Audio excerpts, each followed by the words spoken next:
மாவட்டத்தில் உள்ள கோட்டார் அரசு ஆயுர்வேத மருத்துவக் கல்லூரி மருத்துவமனையில் அங்கு வரும் நோயாளிகளுக்கும் கல்லூரி மாணவ மாணவிகளுக்கும் அடிப்படை வசதிகள் இல்லை எனவும் ஆயுர்வேத மருத்துவ மருந்துகள் தட்டுப்பாடு ஏற்படுகின்ற அளவிற்கு தனியார் ஆயுர்வேத மெடிக்கலுக்கு மருந்துகள் சப்ளை நடைபெறுவதாகவும் கூறி மனித பாதுகாப்பு கழகம் சார்பில் நாகர்கோவிலில் உள்ள குமரி மாவட்ட ஆட்சியரிடம் மனு அளிக்கப்பட்டது. மனித பாதுகாப்பு கழகம் சார்பில் அதன் நிறுவனர் ஜெய்மோகன் தலைமையில் 20க்கும் மேற்பட்டோர் நாகர்கோவிலில் உள்ள குமரி மாவட்ட ஆட்சியர் அழகுமீனாவை சந்தித்து மனு ஒன்றை அளித்தனர். அந்த மனுவில் கோட்டார் அரசு ஆயுர்வேத மருத்துவக் கல்லூரி தமிழ்நாட்டில் கன்னியாகுமரி மாவட்டத்தில் மட்டும்தான் இயங்கி வருகிறது. இந்த மருத்துவமனை மருத்துவக் கல்லூரி எந்தவித வளர்ச்சியின்றி காணப்படுகிறது. மருத்துவக் கல்லூரியிலும் மருத்துவமனை வளாகத்திலும் முறையான குடிநீர் மற்றும் கழிப்பட வசதி உள்ளிட்ட அடிப்படை வசதிகள் கிடையாது. இதனால் இங்கு வரும் நோயாளிகளும் அங்கு பயிலும் மாணவ மாணவிகளும் சிரமமடைந்து வருகின்றனர். இதுகுறித்து பலமுறை புகார் தெரிவித்தும் எந்தவித நடவடிக்கையும் எடுக்கப்படவில்லை. மேலும் இங்கு ஆயுர்வேத மருந்துகள் நோயாளிகளுக்கு சரிவர வழங்கப்படுவதில்லை, தட்டுப்பாடு ஏற்படுவதாக கூறப்படுகிறது. இந்த தட்டுப்பாடு ஏற்பட காரணம் இந்த மருந்துகள் தனியார் ஆயுர்வேத மருந்தகங்களுக்கு குறைந்த விலையில் விற்பனை செய்யப்பட்டதாகவும் கூறப்படுகிறது.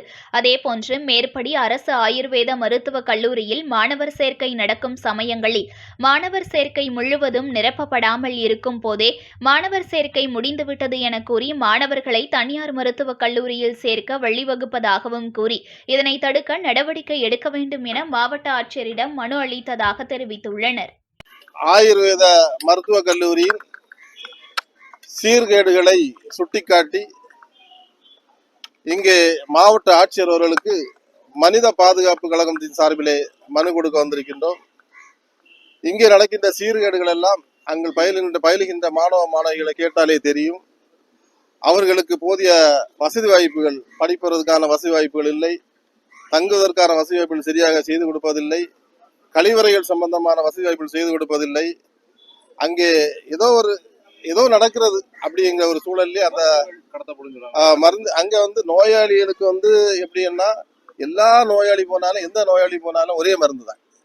ஒரு 3 சேர்ப்பு மருந்து. அது எல்லாருக்கும் எந்த நோய்க்கு போனாலும், காய்ச்சலுக்கானாலும் சரி, தலைவலிக்கானாலும் சரி, இல்ல சுகரானாலும் சரி, எதுக்கானாலும் ஒரே மருந்து. அதை முதல்வர் தெளிவுபடுத்தல, அதை சொல்லல, அரசுகளிடம் சொல்லி அதை வாங்கி மக்களுக்கு இது பண்ணல. ஏன்னா ஆயுர்வேதத்தை பொறுத்த மருந்து தட்டுப்பாடுகள்னா அது ஏதோ நடக்குது, என்னெல்லாம் நடக்கிறாங்க. அவர் இன்னும் ஒண்ணு பண்றாரு. மருந்து அவரு ஒரு சில இது வச்சிருக்காங்க, மெடிக்கல் அவங்களுக்கு வேண்டப்பட்ட வெளியில அந்த மெடிக்கல் தான் வாங்கணும், அதை தான் வற்புறுத்துறாங்க.